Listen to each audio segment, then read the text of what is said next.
अभ्यास 83। महोदया, 3 मई को श्रीमती फुलरेणु गुहा के प्रश्न के उत्तर में सूचना मंत्री की ओर से जो कुछ कहा गया उससे सदन में और सदन के बाहर एक अप्रिय विवाद खड़ा हो गया है। प्रश्न यह था कि क्या ऑल इंडिया रेडियो की तरफ से प्रतिवर्ष नेताजी सुभाष चंद्र बोस की जयंती 23 जनवरी को मनाने का विशेष आयोजन किया जाता है। इसके उत्तर में जो कुछ कहा गया उससे पता लगा कि ऑल इंडिया रेडियो नेताजी की जयंती प्रतिवर्ष नहीं मनाता। ऑल इंडिया रेडियो के लिए नेताजी 5 वर्ष में एक बार पैदा होते हैं। प्रतिवर्ष जयंती मनाने के बजाय 5 साल में जयंती मनाई जाती है। यह भी कहा गया है कि 1961 तक नेताजी की जयंती हर साल मनाई जाती थी, लेकिन बाद में किसी प्रोग्राम एडवाइजरी कमेटी की सिफारिश पर प्रतिवर्ष जयंती मनाना बंद कर दिया गया और 5 साल में एक बार जयंती मनाने का निश्चय किया गया। इस उत्तर से सदन में उत्तेजना फैली। यह उत्तेजना देश में भी फैली रही है। सभाएं हुई है, प्रस्ताव पास किए गए हैं।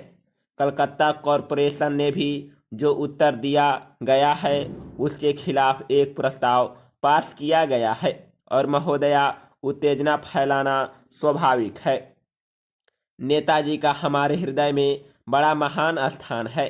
मंत्री महोदय ने भी उत्तर देते समय कहा कि शासन के लिए, सत्तारूढ़ दल के लिए भी नेताजी एक महान व्यक्ति हैं, लेकिन आकाशवाणी ने जो निर्णय किया है उससे इस बात की पुष्टि नहीं होती।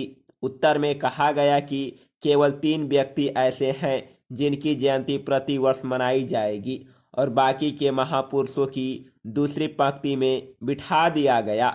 वे महान पुरुष हैं महात्मा गांधी, पंडित जवाहरलाल नेहरू और श्री लाल बहादुर शास्त्री। इन तीनों की महत्ता में किसी को संदेह नहीं हो सकता, लेकिन नेताजी सुभाष चंद्र बोस, सरदार वल्लभ भाई पटेल, लोकमान्य बाल गंगाधर तिलक, लाला लाजपत राय, सरदार भगत सिंह, डॉक्टर राजेंद्र प्रसाद हमारे भारतीय गणराज्य के प्रथम राष्ट्रपति इस पहली पंक्ति में स्थान नहीं पाए। इसका कोई औचित्य नहीं। ऑल इंडिया रेडियो को इस तरह नेताओं का वर्गीकरण नहीं करना चाहिए, मगर मुझे ऐसा लगता है कि ऑल इंडिया रेडियो को अफसोस है कि हमारे देश ने इतना महान पुरुष क्यों पैदा किए। अगर महापुरुष कम होते तो मामला सरल हो जाता, लेकिन इतने अधिक महापुरुष हमारी भारत माता ने पैदा की कि ऑल इंडिया रेडियो मुश्किल में पड़ गया।